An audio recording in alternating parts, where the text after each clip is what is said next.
People definitely have a certain way of making themselves feel better, sometimes to the point where they feel that they're more important. Take former NBC lead anchorman Tom Brokaw, who in 1998 released the book The Greatest Generation. Now, the main reason this book was able to show up on every grandparent's bookshelf, besides it, being a book, was that it was a puff piece presented as a case study to said target demographic. The book preached a self-aggrandizing fable that those groups of people, or generation, who came of age in the Great Depression and World War II, or the war, and were responsible for much of the success were really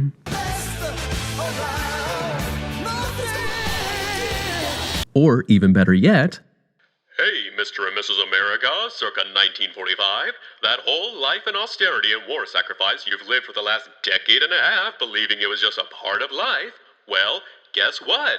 It was not only a super worthwhile character building experience for yourself, but it also played a major part in saving the world from the secular modern incarnation of the devil himself. Now you and your wife to choose, don't worry about what her life was like beforehand, and only people like you are free to further extend your influence on the rest of the world and for the end of time, because God loves America and you prayed hard enough to Jesus on Omaha Beach." Obviously, that amount of choir preaching will inevitably make its mark. Hyperbole aside, it definitely didn't seem that far off to tell the people whose views of the world were molded by that period that they were the saviors of the modern world. This came at the same point where the rest of pop culture was in full swing of mythologizing that particular conflict by their very descendants who had tried to rebel against them for the prior 3 decades. Considering how prolific these baby boomers were with revolving the rest of the world around them until this very present day, where them not being able to let go of their own importance and mortality has literally doomed us all. This view of their parents took a hold of the culture to where it still makes millions to this day. Since the baby boomers domesticated themselves largely within the 1980s en masse as cleaning up their acts, baby boomers, whiny, narcissistic, self-indulgent people. These people were given everything. Everything was handed to them. And they took it all. Sex, drugs, and rock and roll, and they stayed loaded for 20 years and had a free ride. But now they're staring down the barrel of middle-age burnout, and they don't like it. Part of this was embracing neoliberal policies, or basically let's cut taxes on the rich and loosen business regulations. Now, while this was a way to immediately address the economic slump of the early 1980s, but with the rise of global, i.e. cheaper, industrial sectors, it really only kicked the proverbial can down the curb. What's worse is that the policies of this era privatized many public resources used by various disenfranchised groups of people with little alternatives, if any, to consider. This left many people, especially people growing up around this time, feeling unrepresented and otherwise alienated by the materialistic culture which was so emblematic of that era. Once Western democratic capitalism became the sole global political force of this modern era, it left people, especially young cis white hetero males, with a bit of an existential crisis. If there was no global boogeyman like Nazism or world communism to vanquish, along with growing income inequality, glad to see that's all in the past, where was their place in the world? I'm a 30-year-old boy. This sense of angst melanged into a sense of detachment, as just a way to just go against anything, since now the world was at theoretical peace. Would be nice. Anyway, as such, the whole Generation X identity thing that sprung from this cultural paradigm shift out of the early 90s was just the natural cynical marketing response of cashing in, or, trend chasing. Once grunge, Sonic the Hedgehog, The Simpsons, and gangster rap, painting with broad strokes, I know, captured the sense of rebellion that had been boiling in various underground scenes amongst the youths. The market and other sociologists trying to capitalize off trends deemed them as extreme, as to have a label to attach onto it. By the time this aforementioned shift sizzled out in the mid-90s, there was enough of an idea as to what's a market in terms of image and sound that revolved around this idea of being extreme as a cool or edgy personality trait for people who really had nothing inside.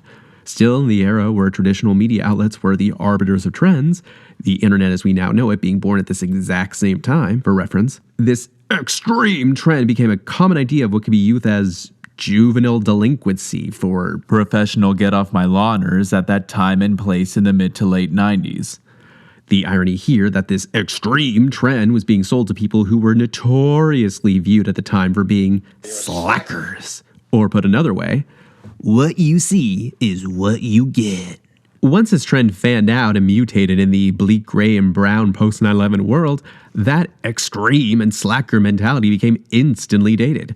Couple all this with people who only knew those trends as the predominant cultural ones finding their own way of varying from those same norms, largely doing so within the rise of the internet. Yes, insert the fourth wall observation here. These people, first called Gen Y to follow the alphabetical ordering, began forming their own cultures within their own virtual worlds. This paradigm shift led other sociologists needing to write stuff for a living, as that's the university world, reevaluating their common unifying signals to these people born roughly mid-80s to late 90s, as to signify a 17 to 18-year stretch reaching legal adulthood. The common rallying signal was the focus on this idealized millennium turning into a new world theoretically unified under global Western capitalism. Before that was proven utterly wrong. Once the dream of the internet being this ultimate unifier society was proven to have the complete opposite effect, as everyone is in their own echo chamber now more than ever, the people who were born post 9/11 just saw the information age as the only world they've ever known, have naturally harnessed it as just an extension of themselves. This signifier, along with some other shared sociocultural touchstones, originally gave some difficulty for people trying to label these people born the new millennium. Gen Z keeps being used since it's a short, zingy, and catchy term for the headlines, and it keeps with the alphabetization angle until something more concrete could be established. But, as mentioned, X was just an abbreviation for extreme and not meant to set any continuing trend. And the millennial tag proved this. Thus, the idea of Gen Z isn't really accurate. And I would like to propose a return to the term iGen, coined by Dr. Jean Twing for her book of the same name. Now, this is not necessarily to support her argument or thesis, since it's angled for a different purpose entirely, but rather to adjust the term for labeling since it keeps its short zinginess and leans into the whole smartphone tech omniculture of the present, most represented in the iPhone as a whole, as well as the ever-heightening sense of individualism that the smartphone culture devolves into. What's even more frustrating is that NPR already was trying to determine iGen as the de facto term, comparing it to Gen Z already back in 2014. Oh hey, I rhymed. It seemed that somewhere along the way, the trends changed. It was a little forced. While there are certain institutes and sociologists who like to mark iGen as starting around the late 90s and some even mid-90s like the aforementioned Dr. Twing, the correct starting point for this group of cohorts should be recognized as 2001 for multiple reasons. Obvious national nepotism aside, 9/11 does kind of serve as a concrete global generational dividing line. A generation, sociologically speaking, should have the age range of about 17 to 18 years. While it may sound somewhat arbitrary to limit a generation to this span of time, as I'm attempting to establish right now, I will cite how this is the commonly determined age span for adulthood, whatever that means in this day and age, for most of the world. And most influentially, and what I'm trying to use as my point for overall generational distinction, is how this group of people has only ever known knowledge and the opportunity that arises from said knowledge as instantaneous. A common rallying point for other institutions to use the late 90s as a starting point for iGen is that even though these people were born pre-9/11, they have no memory of the attack. While this does sound logical, it doesn't take into consideration how these people were still developing their idea of the world from various interpretations. Yes, 9/11 was a date which was able to have a global historical altering implication, and very much did so in its immediate aftermath. See the Lindsay Ellis video on Bush protest music. But it could be argued that it wouldn't be until the invasion of Iraq and the military quagmire which followed for the next decade and a half that the war on terror became a separate enough epic for anyone to have only known the forever war as just another part of life. You know, just like Roadrunner, Wile E. Coyote. Americans born after 2001, well, just most people nowadays have only ever known the national place in the world as enforcing a state of supremacy via eternal global conflicts, which they are more removed from the more affluent they happen to be. That's why I love America. We some goddamn bullies. We don't give a shit. We be on CNN like, say our name, bitch. Say it. Say it 3 times. And see if we don't come over there and kill everybody. But hey, at least Uncle Sam was looking out for his defense contract shareholders like always. There is no war in Cuba. Signed, Wheeler. Any answer? Yes, dear Wheeler, you provide the prose poems. I'll provide the war. We're supposed to help our people, starting with our stockholders, Bob. Who's helping them out, huh? Now, this next part is going to expand upon the information provided in the book Generations, which serves as the understanding of generational coevals as used in the modern parlance. Generations was written by the sociologists William Strauss and Neil Howe in 1991. I won't go into depths of the book, rather this video from Vsauce does a really good job summarizing the findings, but I bring it up to note the definition of millennial, which they coined in this book. They determine a person as a millennial if they were born from 1982 to 2004. They settled in the state to distinguish one who is recognized as legally autonomous in most of the world at the turn of the millennium. What's important about this distinction is that it comes from bias and lack of foresight.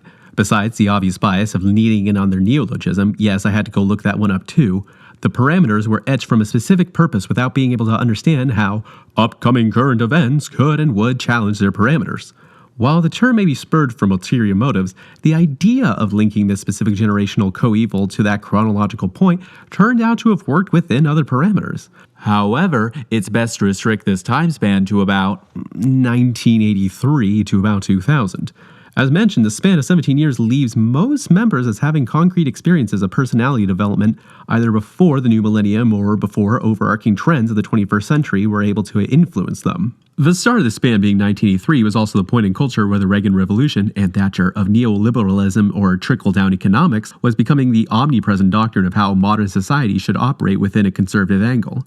Clinton's 90s was definitely a differing response to these trends, but it was still grounded within neoliberalism economics, which would have profound repercussions in the 21st century. Oh, as a cultural aside, MTV had grown so influential by 1983 that it becomes somewhat of a vanguard of youth culture to a broader society. We're the MTV generation. We feel neither highs nor lows. Really? What's it like? Up until about the turn of millennium, when it would be superseded by the internet. Now, while mainstream adoption of the internet did gain prominence by the late 90s, it was still mostly through 56K modems, tethered to AOL subscriptions, best used for trying to ask Jeeves when a certain movie was going to be on VHS, along with other websites based on novelty, tie-in novelty, or just really slow porn. Oh, I'm so old. My point, though, that the internet was still a novelty which wouldn't be adopted by the majority of people in the developed world up until after 2001. Sure, there were instances where the internet usage was integral to their proliferation, but still predominantly as a tool for mainstream news rather than mainstream news being reactionary to it. To simplify, most children born after 2001, broad strokes, yes again, who ask their parents sentient forming, spatially developing questions, i.e., why is the sky blue, why is the grass green? My son is 3 years old. It's an outrageous time when they ask you about everything. It's like, Why is the sky blue? well, because of the atmosphere. Why is there atmosphere? Well, because we need to breathe. Why do we breathe? What the fuck do you want to know?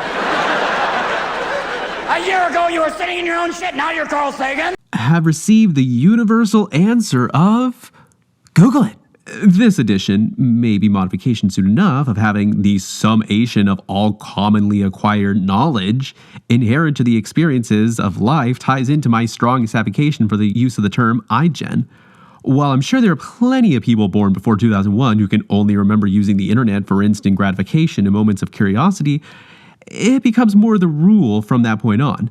Especially when you consider Google's insistence on being the 800-pound gorilla of whatever respective industry it enters.